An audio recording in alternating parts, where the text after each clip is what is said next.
The entire courtroom went completely silent the moment Judge Judy slammed her gavel against the bench with enough force to startle even the television crew. Across from her sat Marcus Wellington, dressed in a flawless $3 thousand suit, his gold Rolex sparkling beneath the courtroom lights as he leaned back confidently with the smug expression of a man who had spent more than 20 years bullying housing inspectors into submission. But Marcus Wellington was not just another careless landlord appearing before America's toughest judge. He was the owner of an empire, 847 rental properties spread across 3 different states. A real estate machine valued at more than $200 million, an empire built entirely on the desperation of families too poor to escape the buildings he allowed to decay. Yet Judge Judy had just delivered a warning severe enough to terrify any reasonable property owner into silence. Instead of fear, Marcus Wellington smiled, and in less than 36 seconds, that decision would destroy everything he spent his life building. Wellington believed he understood exactly how these situations worked.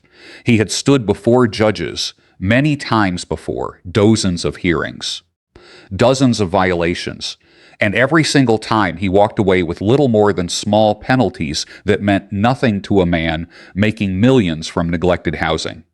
At 54 years old, Marcus had developed a reputation for being untouchable, the kind of landlord who ignored court orders without concern, the kind who dismissed housing complaints because he knew the system moved too slowly to stop him. His properties existed mostly inside struggling neighborhoods where tenants lacked legal representation, financial stability, and housing alternatives. Marcus understood desperation better than anyone, and he turned that desperation into profit. Judge Judy, however, had spent the previous 3 days studying his records personally. What she discovered inside those files horrified even her. 23 families surviving winter without proper heat, children developing dangerous respiratory illnesses caused by thick black mold spreading across bedroom walls. Elderly tenants placing buckets beneath leaking ceilings while spending nearly all their fixed incomes just to pay rent. But the most disturbing thing sitting inside her courtroom was not the evidence. It was Marcus Wellington himself. A man who had just spent 10 straight minutes calmly explaining why his tenants deserved exactly the suffering they experienced, simply because they were too poor to live somewhere better. What Wellington failed to understand was that Judge Judy possessed something no other judge had ever used against him before: a hidden federal emergency authority capable of bypassing months of court delays and instantly seizing unsafe properties when tenants faced immediate danger. The paperwork had already been completed. Federal marshals were already waiting. Housing officials were already stationed outside several of his most profitable buildings. Judge Judy needed only one final display of arrogance to legally activate the largest emergency housing seizure ever witnessed on television. And Marcus Wellington was arrogant enough to hand her exactly what she needed. As Judge Judy leaned forward and warned him about landlords who treated human beings like disposable sources of income, Marcus slowly smiled with the same cold expression that had haunted struggling tenants for decades. Then he laughed. That laugh would eventually echo through legal circles for years, because Marcus Wellington had just laughed directly at justice itself. What he didn't realize was that Judge Judy had spent her entire career waiting for someone exactly like him. Someone arrogant enough to believe they stood above consequences. The countdown toward his destruction had already begun. And in only 36 seconds, one of the most powerful slumlords on the East Coast would lose absolutely everything. The hearing itself had originally appeared routine. Judge Judy handled landlord-tenant disputes constantly throughout her decades on television. But Marcus Wellington represented something much darker than ordinary negligence. For 23 years, he systematically built a business model around human suffering. His empire began with one apartment building in Newark purchased for only $180,000. Immediately after buying it, he stopped maintaining it entirely. While most landlords at least pretended to care about living conditions, Wellington perfected a strategy centered around neglect.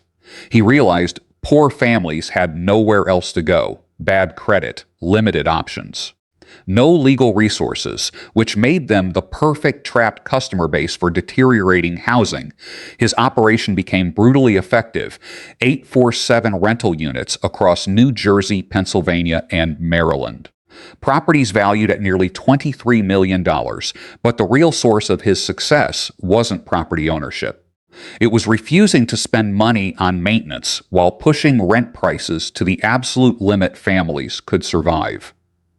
His buildings became investments in hopelessness. Housing inspectors cited his properties more than 1,500 times within 5 years alone, yet Marcus always escaped real punishment using legal delays, appeals, technical loopholes, and expensive attorneys. At 54, he lived a luxury lifestyle financed completely by families trapped inside dangerous apartments, a $150,000 Mercedes, a $2.3 million suburban mansion, 3 children attending elite private schools. All funded by tenants living without heat, clean water, or safe electrical systems. Meanwhile, his legal team specialized in intimidating tenants until they stopped complaining. But Marcus Wellington had never encountered anyone like Judge Judy before. At 81 years old, she had spent decades fighting for people unable to fight for themselves. First inside New York family court. Then later as television's most feared legal authority. Her reputation wasn't built on performance. It was built on experience, precision, and absolute intolerance for people who profited from human misery. Marcus researched her before appearing on television, but he made one fatal mistake. He assumed she was simply another television personality. He had no idea she already possessed the legal authority to erase his empire forever. The case that finally dragged Marcus Wellington into Judge Judy's courtroom began with a desperate phone call from a mother who had completely run out of options, Maria Santos. A 34-year-old single mother raising 3 children alone had spent the previous 18 months living inside one of Wellington's Newark apartment buildings. Every month, she somehow managed to pay $400 in rent for a 2-bedroom apartment that was slowly destroying her family's health. When winter temperatures dropped below 15 degrees in February, the building's heating system completely failed. Maria's children slept wearing heavy winter coats inside their own apartment while freezing air poured through cracked windows. Wellington had ignored for years, but lack of heat was only part of the nightmare. The black mold spreading across 8-year-old Sophia's bedroom walls had become so severe that the little girl began suffering violent asthma attacks in the middle of the night. Over just 3 months, Maria rushed her daughter to the emergency room 4 separate times. Medical bills climbed past $11,000. Meanwhile, Wellington's property management office responded to her desperate repair requests with eviction threats and rent increase notices. The photographs Maria carried into Judge Judy's courtroom looked more like scenes from abandoned buildings than a place where children were supposed to live safely. Entire sections of bedroom walls were consumed by thick black mold colonies. Water damage caused ceiling tiles to hang dangerously loose overhead.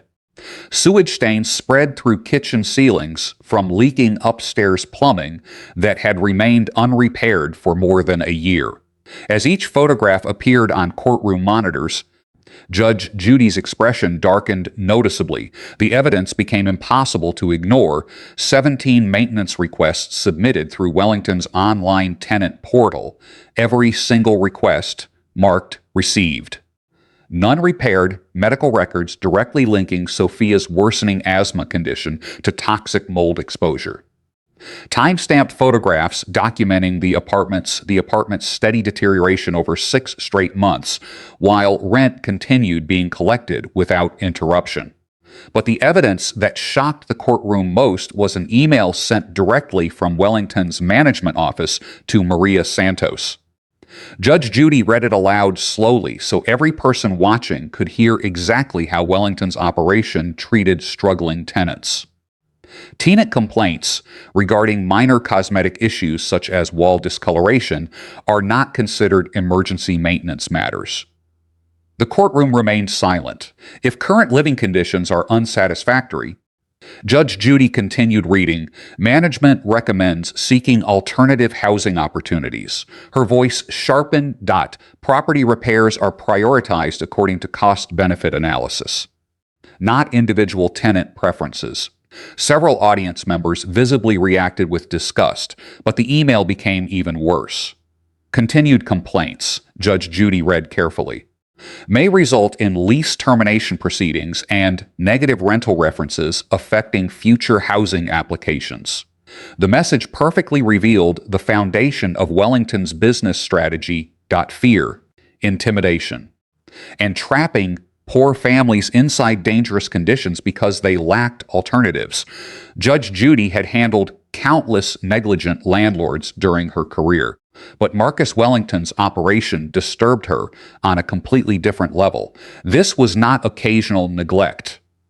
It was systematic exploitation designed to maximize profit from human suffering. The Santos family case represented only one complaint inside a much larger pile of evidence already sitting on Judge Judy's desk. 43 nearly identical tenant complaints submitted against Wellington's properties in just the previous year alone. The same pattern repeated constantly, families trapped in unsafe buildings. Ignored repair requests, medical emergencies caused by hazardous conditions, threats of eviction whenever tenants demanded basic repairs. The pattern was far too consistent to be accidental. This was Wellington's business model, housing used as a weapon against vulnerable people.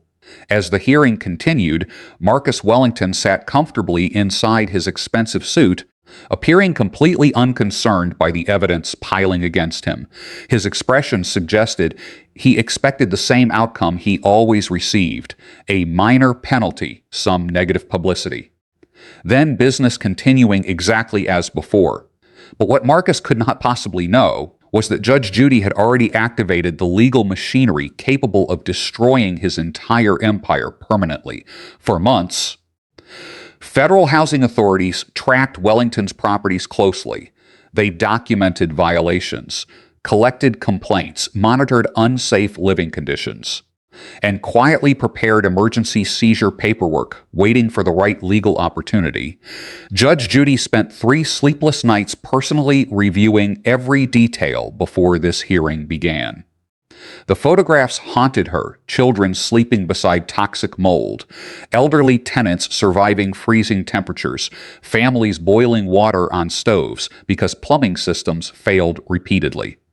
And all while Marcus Wellington collected millions. The stakes inside that courtroom now stretched far beyond one television episode.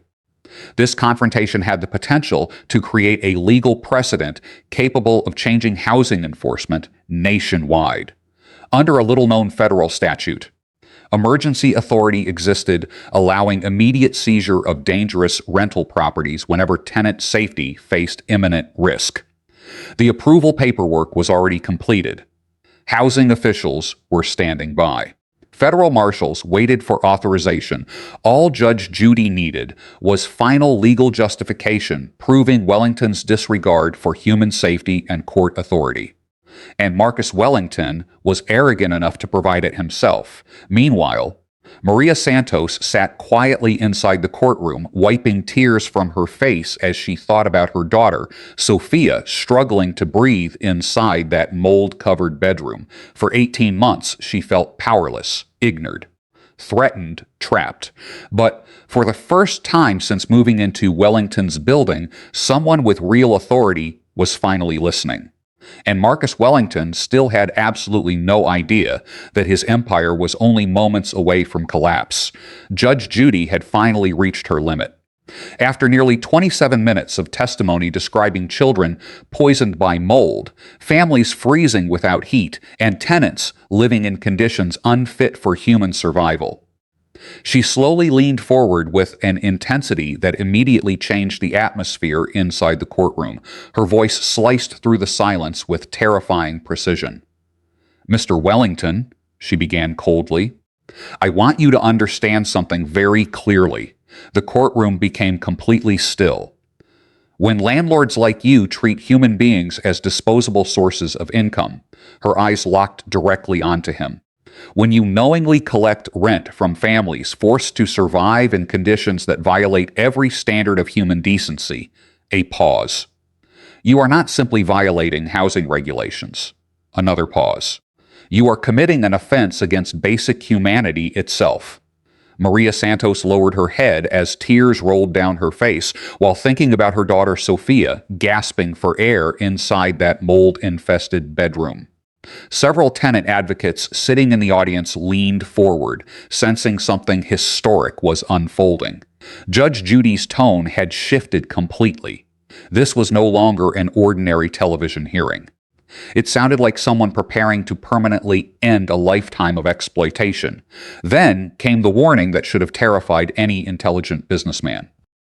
"Mr. Wellington," Judge Judy continued firmly, "I am fully prepared to authorize the immediate federal seizure of every property you currently own under Emergency Housing Safety Authority." The audience visibly reacted. "Your tenants will be relocated into safe and habitable housing immediately." Another pause. "At your personal expense." Wellington's expression remained arrogant. "And your rental licenses across all 3 operating states will be permanently revoked." The words landed like a bomb. Judge Judy held the official seizure authorization paperwork directly in front of her. Federal marshals already waited outside several of his largest apartment complexes. Housing officials stood prepared to assume emergency control of 847 rental units. All it required was her signature, one signature, and Marcus Wellington's empire would instantly disappear. "Do you fully understand the seriousness of what I'm telling you?" Judge Judy asked coldly. Any reasonable person would have shown fear. Any rational landlord facing complete destruction would have apologized immediately. But Marcus Wellington had spent 23 years believing consequences only happened to other people. And that arrogance pushed him into the single worst mistake of his entire life. Instead of fear, he smiled slowly, the exact same smug expression that terrified his tenants for decades spread across his face again. Then Marcus Wellington laughed, loudly, mockingly. The sound echoed through the stunned courtroom while even the camera crew looked visibly uncomfortable.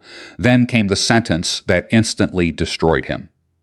"Judge," Wellington said arrogantly, "with all due respect," he leaned back confidently, "you're running a television show." A few gasps emerged from the audience. Not a real courtroom. Judge Judy's expression changed immediately. "You can't seize anything," Wellington continued carelessly. "And honestly, we both know these tenants are just looking for money they didn't earn." The courtroom froze. Because the second those words left his mouth, Judge Judy picked up her pen and signed the federal seizure order. Her movements were fast, precise, completely emotionless. Then she looked directly at him with the coldest expression anyone in that room had ever seen. "Mr. Wellington," she said quietly, "you just laughed away a $23 million empire." Marcus's smile disappeared instantly. "Federal marshals are currently taking possession of your properties." Another sentence hit harder. "Your rental business is over." Another. "Your operating licenses are permanently revoked." Another. "And you are now personally responsible for relocating every family harmed by your negligence." The digital courtroom timer displayed exactly 36 seconds from the moment Wellington started laughing to the moment Judge Judy signed the order destroying everything he owned. For the first time all hearing, Marcus Wellington looked terrified. The confidence drained completely from his face as reality struck him like a physical blow. His hands trembled while reaching toward his phone. Likely attempting to contact his attorneys, Judge Judy immediately stopped him. "Put the phone down, Mr. Wellington." Her voice carried absolute authority. Your lawyers cannot help you now." The courtroom remained silent enough to hear Wellington breathing heavily. "You spent decades laughing at struggling families," Judge Judy continued. A pause. "Now justice is laughing back at you." Marcus stared at her speechless. The man who entered believing himself untouchable now looked like someone watching his entire life collapse in real time. Around the courtroom, tenant advocates exchanged stunned expressions. Maria Santos covered her mouth in disbelief. Several audience members quietly applauded before quickly stopping themselves. Because everyone understood they had just witnessed something unprecedented, Judge Judy had not simply threatened Marcus Wellington. She had destroyed him. And outside the courtroom, federal marshals were already moving into position. The enforcement operation moved with shocking speed. Only minutes after Judge Judy signed the emergency seizure order, Marcus Wellington's phone exploded with frantic calls from property managers spread across 3 different states. Federal marshals had already begun arriving at several of his largest apartment complexes simultaneously. Each team carried official court orders authorizing immediate federal control of his buildings. The coordination was flawless. Months of preparation by federal housing officials had led to this exact moment. For years, they monitored Wellington's violations, documented unsafe conditions, and waited for an opportunity to make an example powerful enough to frighten slumlords nationwide. Now that moment had finally arrived. Marcus Wellington sat frozen inside the courtroom while his empire collapsed through a flood of incoming messages.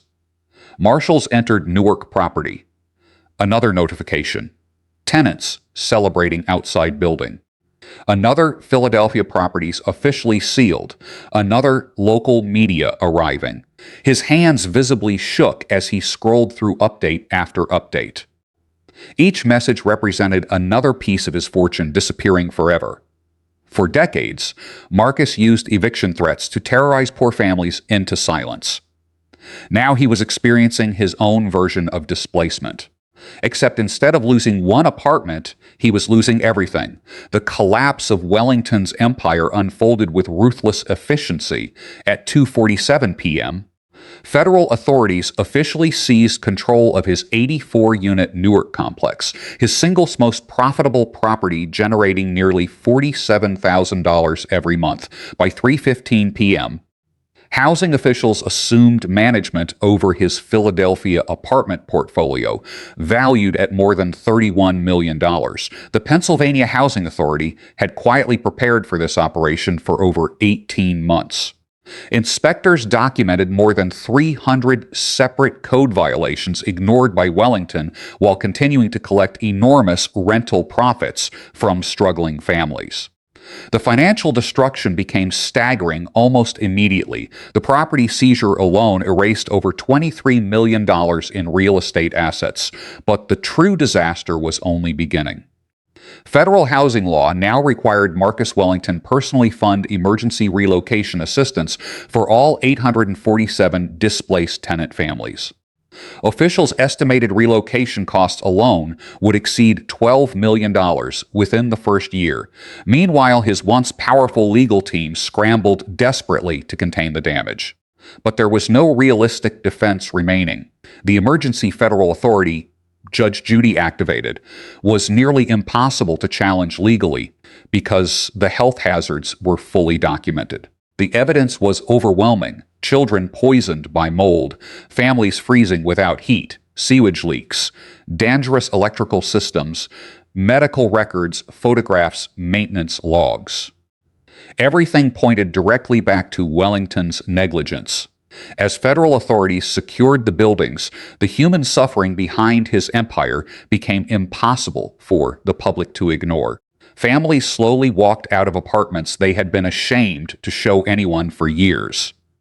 Maria Santos stood outside her former building crying tears of relief while housing officials explained her daughter, Sophia, would finally live somewhere safe. No more mold. No more freezing nights. No more fear of retaliation for requesting repairs. Nearby, Elderly tenants who once survived by collecting leaking sewage water inside buckets embraced each other while volunteers distributed emergency housing paperwork. Children who had spent entire winters sleeping in coats were finally heading toward warm apartments. For the first time in years, these families felt protected by someone with real authority. Meanwhile, Marcus Wellington's attempts to save himself became increasingly desperate and pathetic. His public relations team issued statements claiming the seizure was politically motivated. Nobody believed them. News stations quickly broadcast photographic evidence directly from his buildings. Television reporters interviewed tenants describing years of intimidation, neglect, and threats. The same people Wellington spent decades silencing suddenly had a national platform to tell the truth, and millions listened. His lawyers rushed to file emergency appeals challenging the seizure order. Every appeal failed. Judges reviewing the evidence dismissed the filings almost immediately after seeing the horrifying apartment conditions. Within hours, local and national media transformed Marcus Wellington into the face of predatory housing exploitation. The wealthy landlord who once believed himself untouchable now watched his reputation disintegrate alongside his empire. Back inside the courtroom, Judge Judy remained completely calm.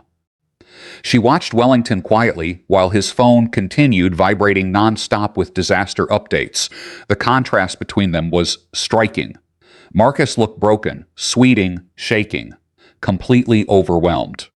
Judge Judy looked composed, certain, like someone who had waited decades to finally use the full weight of the law against a man exactly like him. "Mr. Wellington," she finally said calmly, "for 23 years you forced families to live in fear because you believed poverty meant powerlessness." A pause. Today, those families finally learned something important. Another pause. "You were never untouchable." Marcus lowered his head silently. The arrogant slumlord who laughed at justice only minutes earlier now looked like a man witnessing his own obituary being written in real time. And outside, 847 families were finally breathing freely for the first time in years. The destruction of Marcus Wellington's empire became one of the most widely discussed housing crackdowns in modern legal history. Within only 6 months of that disastrous courtroom hearing, the man who once controlled nearly 850 rental units across 3 states had lost almost everything. Personal bankruptcy filings followed rapidly after the property seizures. His $2.3 million suburban mansion was repossessed. Luxury vehicles disappeared into asset recovery proceedings. And the fortune he spent 23 years building through tenant exploitation collapsed faster than anyone believed possible. Criminal investigations soon followed. Federal prosecutors charged Wellington with operating unsafe housing conditions, fraudulent maintenance reporting, tenant intimidation practices, and violations connected to emergency health hazards. The same legal system he manipulated for decades now turned entirely against him. Meanwhile, the damage spread into every corner of his personal life. His children were removed from elite private academies after tuition payments stopped. His wife filed for divorce in an attempt to protect whatever financial assets remained untouched by lawsuits and federal penalties. Former business partners distanced themselves immediately, unwilling to be associated with a landlord now publicly viewed as the symbol of housing exploitation nationwide. For Marcus Wellington, the collapse was total. But for hundreds of tenant families, it became the beginning of something entirely different. Maria Santos and her daughter Sophia moved into a clean, safe apartment fully funded through Wellington's seized assets. For the first time in years, Sophia could sleep inside a bedroom free from toxic mold poisoning her lungs. Families who once survived freezing winters without heat finally lived in apartments where children no longer needed winter coats indoors. Elderly tenants finally had working plumbing, save electricity, warm water, and something many of them had not felt in years. The dignity, the ripple effects of Judge Judy's actions spread far beyond one courtroom or one landlord. Housing authorities across the country immediately began reviewing emergency seizure procedures inspired by Wellington's downfall. 12 different states started expanding legal protections for tenants trapped inside dangerous living conditions. Advocacy organizations received massive public support after millions of viewers witnessed the horrifying realities hidden inside predatory housing systems. Law schools added the Wellington case into housing law courses as an example of how emergency legal authority could bypass slow bureaucracy to protect vulnerable people facing immediate danger. Judge Judy's role in the case permanently strengthened her reputation as more than just a television judge. She became a symbol of decisive justice against people who believed wealth placed them above accountability. The emergency federal authority she used was not entertainment. It was legitimate legal power deployed with absolute precision against someone who spent decades exploiting powerless families. And Marcus Wellington became something he never imagined possible: a warning. Property owners whispered his name during legal conferences and landlord association meetings as an example of what happens when greed destroys human decency. His story spread throughout housing circles nationwide. The landlord who laughed directly at justice and lost everything 36 seconds later, the irony became impossible to ignore. For decades, Wellington forced families to fear eviction, homelessness, and instability. Then, in one afternoon, he experienced the exact terror he inflicted on thousands of people throughout his career. His arrogance destroyed him faster than any tenant lawsuit ever could. Judge Judy later reflected briefly on the case during an interview, explaining that housing is not simply about property ownership. It is about human safety, human dignity, and responsibility. When landlords knowingly place profit above the lives of families and children, consequences must arrive swiftly enough to stop further harm. And in Marcus Wellington's case, they did.